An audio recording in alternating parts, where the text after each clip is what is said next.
buenas, ¿cómo estamos?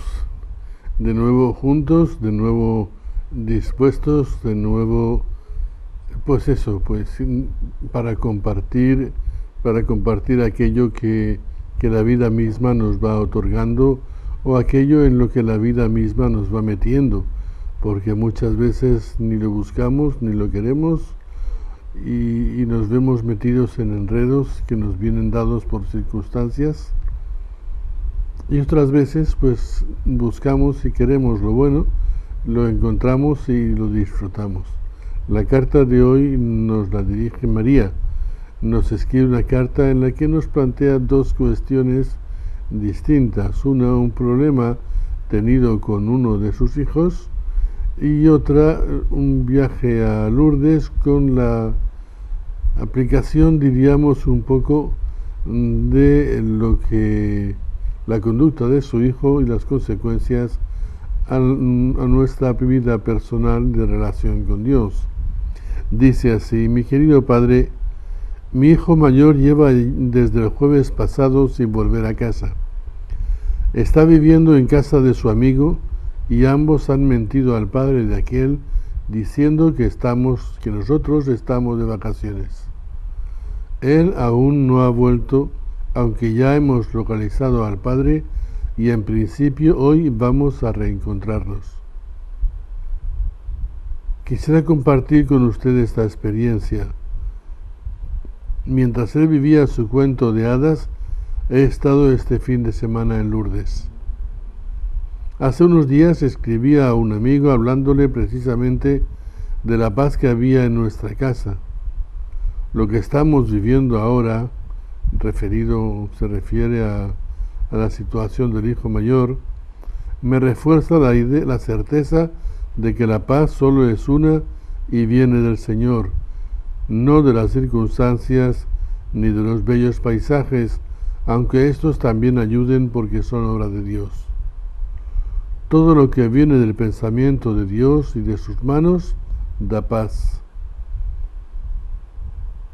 Sin embargo, estoy triste, aunque no me paro mucho a pensar en ello, porque tengo 3 hijos más y un esposo.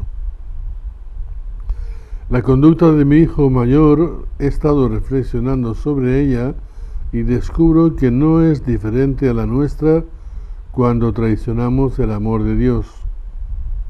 Lo que siento como madre de un hijo que está actuando así, el hijo en el que tanto creía, el hijo impecable en casa, el hijo por el que más hemos luchado, no es ni un trocito de lo que yo misma inflijo al Señor con mis traiciones, y pese a todo, abre sus brazos y me perdona profundamente. El Señor es nuestra roca, verdaderamente. Solo en su camino nuestros pies están firmes. Oren por favor por cada uno de nosotros. El Señor sabe por qué las cosas suceden así y nosotros necesitamos tener los ojos bien abiertos para leer lo que nos quiere enseñar. Muchas gracias, Padre. María. Bien, nos encontramos pues con varias situaciones en la carta que vamos a comentar brevemente. Primero, el hecho, yo no sé si frecuente o no frecuente, pero el hecho de que el hijo mayor de una familia de pronto decide cambiar de rumbo, como dice ella, el hijo impecable en casa, el hijo en el que yo tanto creía, el hijo por el que más hemos luchado, de pronto decide cambiar de actitud con tal de marcharse a casa de un amigo unos días, porque sabe, si pide permiso sabe que no se lo van a dar, y si su amigo pide permiso también sabe que no se lo van a dar, y entonces ambos de común acuerdo tejen una historia para conseguir que, como están de vacaciones sus padres, pueda venir a mi casa. Y el padre le dice que sí, que por supuesto, que no hay problema. Estos cambios se dan con frecuencia. desgraciadamente, y estos cambios pueden ocurrir de la noche a la mañana. La influencia del medio exterior, que toma como normal lo que no es normal y que toma como relativo todo lo que no es correcto, hace que los adolescentes se vean presionados por un tipo de presión, valga la redundancia, que les hace ser volubles, variables, inconstantes y vivir en una atmósfera cambiante. De pronto dicen que sí, de pronto dicen que no, de pronto y cuando resulta que les preguntas, o no saben qué responder, o bien responden que total no pasa nada, no es importante, no ha pasado nada, no sé por qué tienes que preocuparte. Si no estaba en casa, pues en algún sitio estaría y no iba a estar en la calle. Es decir, hay una situación de inconsciencia que supera muchas veces la entrega de los padres. Esta familia, María, junto con su esposo, habían luchado mucho por el hijo mayor. El hijo mayor era muy responsable, muy cumplidor, y de pronto cambia. ¿Qué hacer cuando un hijo cambia? ¿Qué pasa cuando un hijo muy bien portado comienza a tener unas actitudes, diríamos, desconcertantes? Yo diría que lo primero, no entrar en discusión con el hijo, porque entonces evidentemente no se va a conseguir nada. Segundo, no entrar en un castigo de entrada, porque si no, de pronto tampoco se va a conseguir nada. Sino mantener un clima pacífico en el cual se pueda conversar y en el cual el hijo pueda volcar, pueda sacar de sí todo aquello que le ha llevado a ese cambio de actitud. El diálogo siempre acerca y el diálogo siempre saca a luz la verdad. Entonces lo más importante es dejar que ese hijo hable, que ese hijo se exprese, preguntarle, no lamentarse, ni decirle ¿por qué nos has hecho esto?, por lo menos de entrada. Sí, es verdad lo que quizás alguno está pensando, que cuando Jesús se quedó en el templo, sus padres se marcharon sin él, pensando que iba en la caravana con ellos, y de pronto se dan cuenta de que no está Jesús. Vuelven a Jerusalén, lo buscan, no lo encuentran, y al final lo encuentran en el templo. Los padres le preguntan, ¿no te da pena habernos hecho esto? ¿Por qué nos has hecho esto? El hijo les contesta, ¿no sabíais que debo de ocuparme de las cosas de mi padre? Quizás, si recordamos ese pasaje y pensamos que nuestro hijo es igual que Jesús, quizás nos lamentáramos diciéndole a nuestro hijo, ¿por qué nos has hecho esto? Y quizás la respuesta de nuestro hijo sería, ¿y qué os he hecho? Porque no podía ser la de Jesús. Pero por eso es preferible no cometer el error de preguntar antes de tiempo ¿por qué nos has hecho esto? Como situándonos los padres en una posición de víctimas, sino decir, hijo mío, ¿qué te ha pasado? ¿Qué ha ocurrido? ¿Por qué has hecho esto? Sí, eso sí se puede preguntar. ¿Por qué has hecho esto? ¿Cuáles han sido las razones que te han movido? ¿Es que no tienes confianza con nosotros para decirnos? ¿Es que hemos hecho algo mal? ¿Es que hay algo que no hemos sabido hacer bien? ¿Por qué nos has ocultado esto? Si nos lo hubieras dicho, pues quizás no hubiéramos tenido problema. O a lo mejor sí, o a lo mejor te hubiéramos dicho que venga tu amigo a casa. Es decir, barajar todas las posibilidades. Lo que importa es que el hijo saque de sí ese problema, esa situación, ese conflicto que de alguna manera hay en su interior, que le ha llevado a actuar de esa manera. Si eso es así, esa situación será fácil de ubicar en la vida y será fácil, relativamente fácil, ubicarlo en un espacio nuevo donde las relaciones familiares sigan siendo constructivas y sigan siendo positivas. Si no lo hacemos así, tenemos el riesgo de que el hijo se violente y entonces simplemente por amor propio se defienda de sus padres y entonces tengamos un conflicto mayor.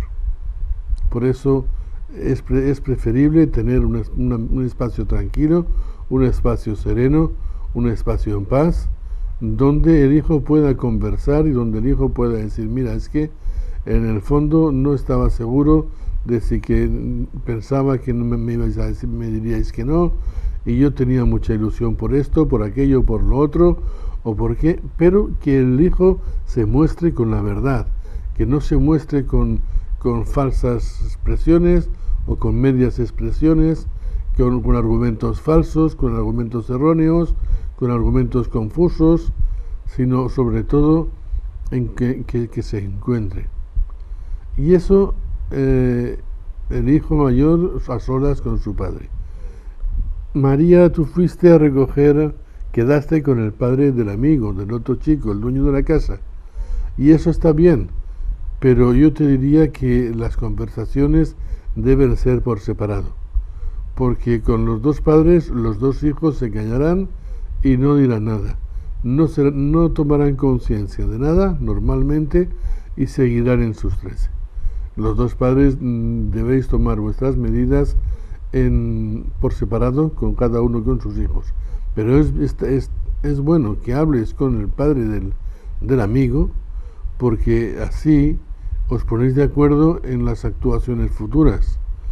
Y puesto que hay una situación fácil entre ambos muchachos, que pueda haber también una situación fácil entre ambos padres, de manera que os podáis apoyar mutuamente en la ayuda de vuestros dos hijos. Muchas veces el problema, muchos de las dificultades o de los conflictos de los chicos, de los hijos adolescentes, surge por el desconocimiento de los padres del ambiente en el que viven los hijos, el ambiente de sus amigos, el ambiente de sus familias, la educación que han recibido, su forma de ser, su forma de actuar, y eso es fundamentalísimo conocerlo, eso es fundamentalísimo, y eso se puede conocer hablando mucho, lo hemos recomendado muchas veces. Cuando el hijo es adolescente, el padre, si es chico, y la madre, si es niña o si es muchacha, tienen que perder, entre comillas, mucho tiempo hablando de tonterías y hablando de pequeñeces con sus hijos. Tienen que emplear mucho tiempo en hablar, porque tienen que conocer al dedillo el ambiente en el que sus hijos viven cuando no están en la casa. Y tienen que conocerlo con la verdad, no forzar las situaciones para que el hijo salga por peteneras y diga cualquier cosa. Es muy importante el quemar mucho tiempo en conversación con el hijo, el interesarse en las mismas cosas que el hijo, si le gusta el fútbol, el interesarle en el fútbol, aunque al padre no le guste, si le gusta el baloncesto, interesarse en el baloncesto o en el tenis, aunque al padre no le guste, no importa, lo que importa es crear puentes de contacto y puentes de conversación entre el padre y sus hijos. Eso es definitivo. Si eso se teje, si eso se crea, si eso funciona, alguna vez puede ser que salga mal una cosa, como en este caso. Alguna vez puede ser que salga mal alguna cosa, pero normalmente si sale mal se podrá resolver porque habrá muchos puntos de contacto entre el padre y el hijo. Habrá muchos puntos de contacto. Pero lo cierto, y pasamos ya un poco a la segunda parte de la carta, nos dice María que mientras el hijo vivía su cuento de hadas, ellos se fueron ese fin de semana a Lourdes. Evidentemente los paisajes son exquisitos, los lugares son fantásticos y el lugar es ideal en todos los órdenes. Y es verdad que cuando llegas a Lourdes o a un lugar semejante, cuando te adentras en lo profundo de las montañas y te pones simplemente a contemplar la naturaleza, y cuando vas a rezar en medio de esa naturaleza, o vas a rezar en la cueva de Lourdes, en el manantial, llegas y te das cuenta que la paz no es más que una. La paz realmente, esa paz que no se altera por nada del mundo, aunque esté preocupado la persona, la paz permanece cuando esa paz es de Dios. La paz permanece cuando esa paz es de Dios y cuando Dios reina e impera en el corazón. Es verdad que exteriormente o físicamente, pues te notarás que la situación estás un poco más preocupado, un poco menos preocupado, pero la paz permanece dentro de ti. Estás estable, no pierdes los estribos, no pierdes el ánimo, no pierdes la situación, no pierdes, pero al tiempo eres capaz de llamar blanco a lo blanco y negro a lo negro. Eres capaz de pedir cuentas y eres capaz de llamar atención si es necesario, pero ya no llama la atención de la misma manera. Ya llamas la atención de otra manera. Las cosas son diferentes. Lo que no hemos de buscar la paz de Dios en nuestro corazón, dentro del marco de nuestra vida cotidiana. ¿Cómo? Con la oración. ¿Cómo? Con la lectura de la palabra. ¿Cómo? Conversando con Dios, como decía Santa Teresa, conversando con Dios como con un amigo. Así mantendremos la paz en cualquier situación, en cualquier circunstancia y en cualquier momento. Y cuando tengamos un problema, una dificultad, un conflicto como el de este hijo mayor, pues bueno, lo afrontaremos con serenidad, lo afrontaremos con seriedad y la paz permanecerá en nuestro corazón.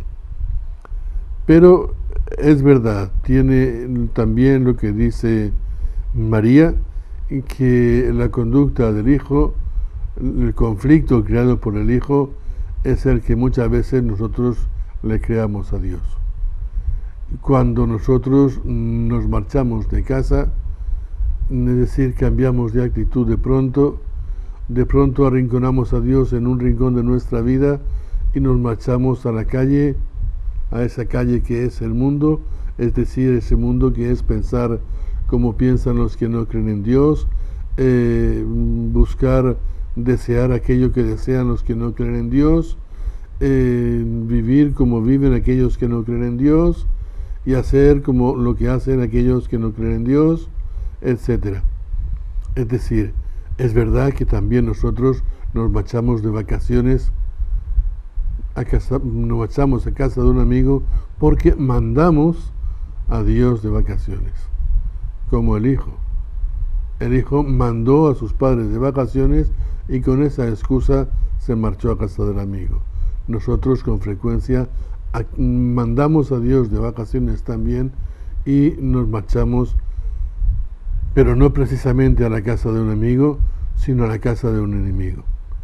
Porque todo eso que nos rodea, muchísimas de esas cosas, de esos deseos, de esas actitudes, de esos planteamientos, de esas sensibilidades, de esos sentimientos que afloran por cosas concretas, por deseos concretos, por anhelos concretos, todo eso son enemigos que dañan nuestra relación con Dios y dañan nuestra relación con nosotros mismos, porque nosotros nos engañamos. Sabemos dónde está la verdad, sabemos dónde está la vida, sabemos dónde está la concordia, sabemos dónde está la paz. Sin embargo, lo mandamos todo al garete y nos perdemos. De pronto nos ocurre como aquel al que le dan un caramelo. De pronto el primer sabor parece bueno y entonces sigues y comienzas a entrar en un mundo que poco a poco te va arrastrando, te va envolviendo, te va esclavizando y no te das cuenta. y cuando vienes a darte cuenta ya no puedes prescindir de él. Ya te has convertido en esclavo de las pasiones, en esclavo de los deseos, en esclavo de tus miedos, en esclavo de tu ego, en esclavo de tus deseos, y vives cuajadito del miedo y enganchado por todas partes. De pronto te atrae cambiar toda la casa sin sentido, de pronto te atrae tienes una conversación disonante con tu esposo porque él no está en tu rollo, y comienza a complicarse las cosas. Solamente en Dios está la libertad verdadera, porque entonces no tienes cadenas, te es igual todo, te es indistinto tener una cosa que otra, vivir de una manera que de otra, te es indistinto, puedes elegir con libertad vivir feliz, vivir con paz, vivir con Dios, y no estás dispuesto a dejar nada de ello porque te da lo que tú buscas, te da lo que te llena, te da lo que da razón a tu vida. Y nadie te va a engañar con falsas esclavitudes que lo que buscan es engañarte. San Pablo decía a los fieles de Colosas: no os dejéis enredar por las vanas filosofías que lo que buscan es confundiros.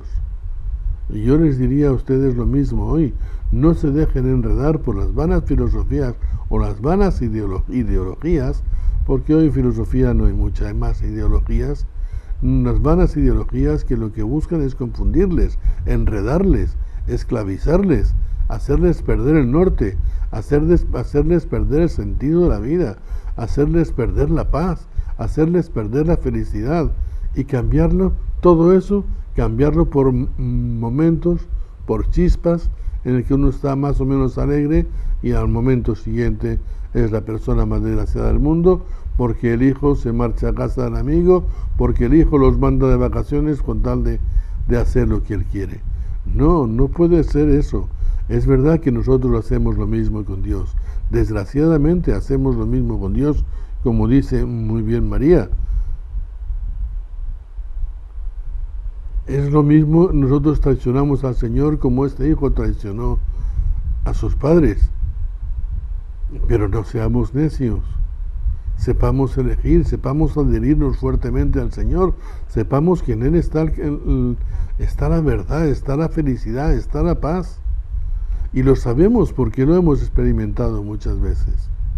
Vivámoslo así, no nos dejemos seducir, no nos dejemos engañar, pongámonos bien firmes en hacer lo que procede, porque haciendo lo que procede tendremos lo que Dios da. Veremos lo que tenemos que ver. Como dice San Pablo, tendremos lo que ni el ojo vio, ni el oído oyó, ni al corazón del hombre llegó, pero que Dios da a aquellos que le aman. ¿Y qué da Dios a aquellos que le aman? La paz, la alegría, la felicidad, el consuelo y todo aquello que nosotros necesitamos más que el aire que respiramos. María, gracias por compartirnos el caso de tu hijo, gracias por tu correo, gracias por tu reflexión, al descubrirnos cómo muchas veces nosotros rompemos también, mandamos de vacaciones a Dios con tal de hacer lo que queremos, lo que nos apetece, equivocadamente, y gracias por habernos permitido reflexionar un poco sobre el tema y darnos cuenta que solo de verdad,